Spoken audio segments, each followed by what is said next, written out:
Les 11 i 17 minuts del matí continuem en directe al Submarí, i és el moment, com cada dimarts a aquesta hora, de parlar de la sinfonia de colors musical familiar amb la Júlia Prunés. Júlia, bon dia. Hola, bon dia. De setmana en setmana ens estem veient, ens estem trobant, i avui vols parlar, ja ho vas anunciar la setmana passada, dels grups de recolzament i els grups de trobades al voltant del que és la maternitat i la família. Avui parlarem de tribus una mica, no? És que m'ha agradat molt aquesta paraula i l'havia de treure i sortir. L'havia de fer sortir. De tribus, d'aquests grups, d'aquest contacte, no?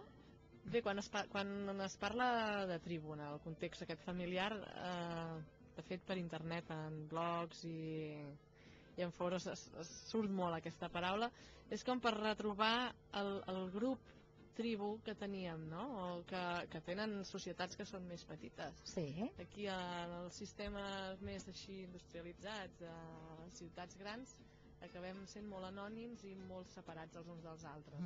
Cadascú va a la seva, per dir-ho d'alguna manera, no? A vegades. Tampoc és que cadascú vagi a la seva, sinó és que tampoc hi ha un lloc on ens puguem trobar. No falten espais on trobar-se.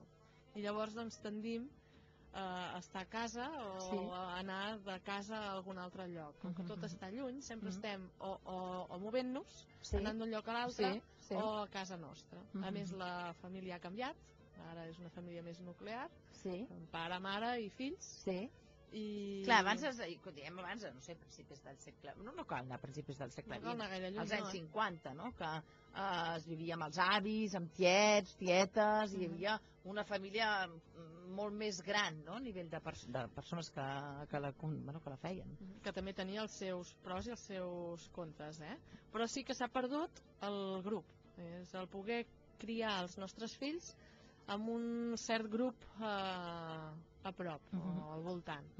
I llavors la sensació que tenen moltes mares, i de fet, com que la meva feina sempre està amb mares, surt a tot arreu. Surt quan acompanyo una mare després d'un part, surt en un grup de lactància, surt en un grup de massatge, sempre, tard o d'hora, surt la sensació aquesta de soledat. Per tant, necessitem emmirallar-nos en el bon sentit de la paraula i compartir neguits, sensacions, il·lusions amb més gent, no? Potser és bo això. Sí, compartir i observar. Aprenem moltes coses per observació i per imitació.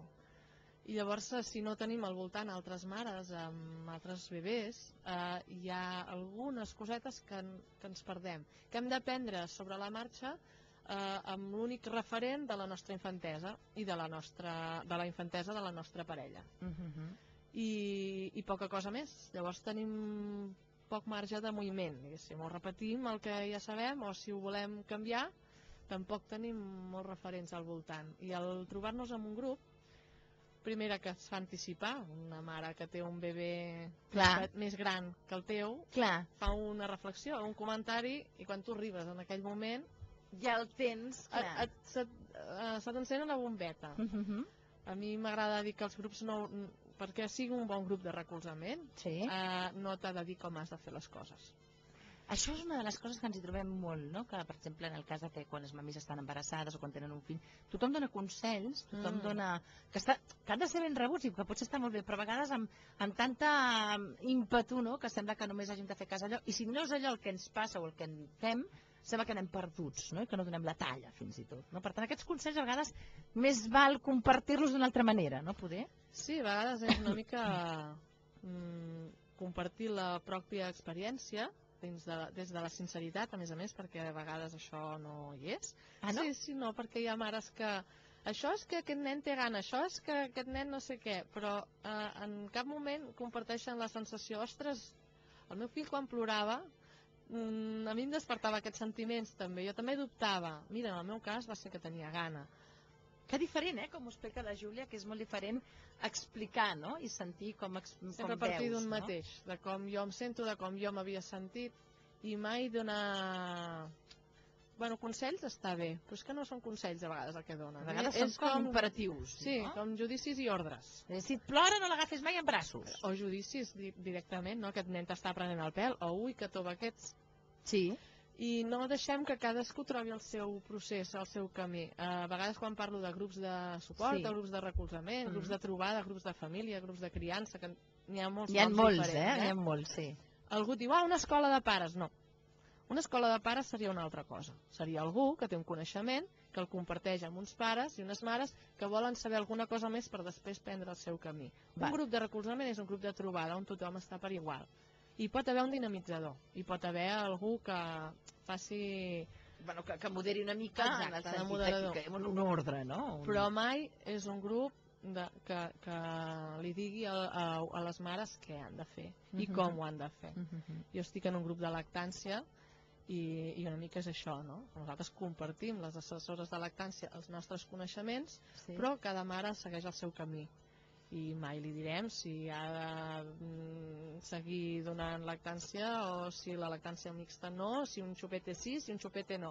En tot cas, compartim la nostra experiència, els nostres coneixements i els altres ho utilitzen al seu favor, a la seva manera. Està clar que aquella frase, no?, que diuen que cada casa és un món, és evident. El que sí que està bé és a vegades tenir diverses cases, no?, al voltant per dir compartir, no? I justament fan falta, com tu molt bé deies, aquests grups de recolzament, no?, de trobada, perquè també ens sentim menys sols. Abans parlaves, no?, d'aquesta paraula, de sentir-se sol, de no saber si estàs a la talla, si estàs a l'alçada, si ho fas bé, si no ho fas bé, perquè el que està clar és que quan un comença la maternitat per primera vegada no hi ha manuals d'instruccions i tothom va perdut, que és com ha de ser, no?, per llavors una mica la feina dels pares, no?, o de la família que apareix o que té un nou nen o un bebè, de dir, bueno, cap a on hem d'anar, no?, aquest descobriment. Jo insisteixo sempre que sí que hi ha un manual d'instruccions. N'hi ha un de sol, que és el nostre fill. Ell és el manual d'instruccions, sempre ho serà. I cada manual és diferent, perquè cada model de fill que tenim és diferent. M'agrada, perdona, el manual d'instruccions del nostre fill. L'únic que ens passa és que no el sabem llegir. Això és l'única cosa que ens passa quan tenim un bebè, que no sabem llegir encara i n'hem d'aprendre. I així com anem a l'escola i la mestra ens ensenya a llegir, doncs per aprendre a llegir o interpretar les instruccions de cada fill que tenim nosaltres, perquè no n'hi ha dos d'iguals, ens va molt bé tenir altres mares al voltant. O altres pares, famílies. I saber conèixer experiències d'altra gent, perquè llavors per comparació i per aproximació anem aprenent a llegir el nostre bebè. I perquè a vegades ens va bé tenir algú al costat que ens ajudi a confirmar el que ens sembla que ja llegim, però moltes mares venen a vegades en el grup i diuen, si jo ja ho veig que el que li passa és això, però, no sé. No sé com fer-ho, no sé si ho faig bé. No sé si és que m'equivoco. Vols dir que és això? Perquè, clar, tothom em diu que és una altra cosa i jo no sé si m'equivoco. I donant-li la seguretat i ajudant-la a observar, acaben trobant el seu procés. Aquest manual d'instruccions m'agrada. Si és que sempre aprenem coses, visualitzem coses amb la Júlia que ens encanten i que la veritat és que val la pena, no? Evidentment estem parlant de maternitat, de fet la sinfonia familiar, parlem de família, de maternitat, això és aplicable a qualsevol edat o qualsevol acte personal de cadascú. Ara parlaves d'aquests grups de trobada, de lactància, però on ens podem trobar? Perquè a vegades la gent va molt perduda, no? O no ho preveu, o no, i llavors es troba, on vaig, no? Sí, això, on vaig? Hi ha molts tipus de grups de trobada d'aquests. N'hi ha, per exemple, de recolzament a la lactància, són molt específics, però sí que en allà acabem parlant de moltes coses més a part de lactància. Hi ha gent que diu, no tinc cap problema jo de lactància, per què he d'anar en un grup? No hi ha d'anar, però sí que li trobarà altres mares que estan en el seu camí, no? I hi ha mares que ens diuen, no, jo vinc aquí, vaig venir perquè tenia dificultat, però ara ja vinc aquí... Perquè m'agrada. Per tant, hauràs de muntar un grup de pares i mares, allò que ens trobem, no? Llavors hi ha grups de famílies, grups de criança. I aquests grups de criança a vegades van acotats per edats, no? Clar. Perquè no és el mateix... 0-1 anys que 3. Aquí a Terrassa, de grups de lactància, per exemple, n'hi ha dos. Hi ha el grup de lactància de mare, que ens trobem al casal de barri de Sant Pere, que a part de trobar-nos cada dilluns per parlar de lactància de 6 a 2:45, també organitzem altres activitats per fer trobada, per trobar-nos.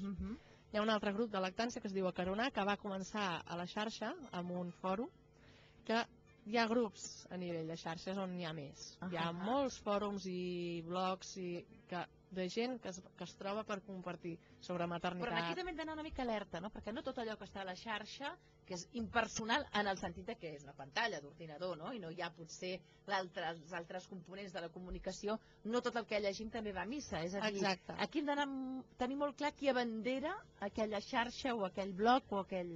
No? Però també passen els grups de trobada, Sí? Sí. Jo penso que els pares i les mares som un públic molt vulnerable, sobretot quan són primerencs, sí. I pots trobar també grups clar, en el món de la lactància coneixem diversos i n'hi ha alguns que són com molt, no radicals no seria la paraula, però que poden arribar a fer sentir culpable a una mare que ha decidit donar lactància mixta o que ha decidit destetar el seu fill a una edat i no en una altra. I sempre els grups això han de marca, patir... a mi em va passar, ara no ho explicarem l'experiència personal, però a mi em va passar i això marca quan ets... Els grups han de ser per sobretot respectuosos i per sobre de tot la feina que fa el grup és acompanyar, però acompanyar perquè cada persona, cada mare o cada pare trobi el seu procés. Clar. I mai ajudar-los a fer-se sentir culpables, perquè ja ens sentim culpables per moltes coses. Cert. Amb els grups de família passa igual, grups de criança també, ara està, com que hi ha hagut tendències de criança bastant, molt poc respectuoses, estan sortint també molts grups de criança respectuosa, no? Es defensen els braços, tenir els bebès en braços, defensen molt el contacte físic, està molt bé mentre respectin la llibertat de cadascú. I això passa a internet. Tu, si hi ha algú que et grinyola una mica, passes de bloc. Ja està. Però si tu estàs en un grup, la presència humana i els comentaris, les mirades, l'actitud de les persones que estan allà et poden fer molt més mal que les que estan a internet. O sigui que sempre hem de partir per la sensació que ens desperta estant allà. Si un grup, sigui cibernètic o sigui presencial, ens genera un malestar, vol dir que no estem en el grup que hem d'estar. Ens hem de sentir sempre que nosaltres tenim l'última paraula i que la gent que està al voltant comparteix amb nosaltres, igual que nosaltres compartim, però ningú ens pot jutjar, ni ens pot assenyalar, ni ens pot donar ordres de com ho hem de fer. Passa el mateix amb els llibres, com que ens pensem que no tenim manual, n'hem comprat a milers i cadascun diu una cosa diferent, doncs passa el mateix. Cadascú ha de trobar. Els grups han de donar als pares el seu lloc. Doncs avui han donat lloc a conèixer aquests grups de recolzament. Si et volem... Sí, 30 segons. Te'n parlo d'una altra, que és la Mar de Peixos, que és un espai que treballa molt a nivell familiar i que tenen com una escoleta, una educadora. Estan a internet en un blog. De Mare, Caronar, Mar de Peixos. I aquests són de Terrassa i també fan grups de dones, grups de famílies. Fantàstic. Ja t'ho recordem a la teva web, Júlia Doula, perquè mai... O sigui, costa, com costa, però és fantàstic. Júlia Doula, ara sí, juliadoula.cat, et trobem allà i la setmana que ve més. La setmana que ve aprofito per fer difusió de l'activitat que fem. El dilluns, en el grup de lactància de Mare, a les 6:30, al Casal de Barri de Sant Pere. El dilluns vinent, Sí, 21. El 21. Hi ha una xerrada molt interessant sobre bolquers de tela, de roba. Bon, doncs, tornem a repetir. Al Casal de Barri de Sant Pere. Casal de Barri de Sant Pere, 2:15, 6:30? Sí. El dilluns, doncs això, bolquers de teixit, de tela. I aquest dijous comencem un curs de massatge. Encara hi ha alguna plaça, o sigui que si algú s'hi vol apuntar, també organitzem des del grup de lactància. Doncs vinga. I també són grups molt potents, els grups de massatge. Allà, com que són poquets... Que això, clar, i això funciona. Júlia, fins la setmana que ve. Molt bé. Fem una pausa i tornem perquè avui, ara va de llibres, en Vicenç Llor que ens espera, també ens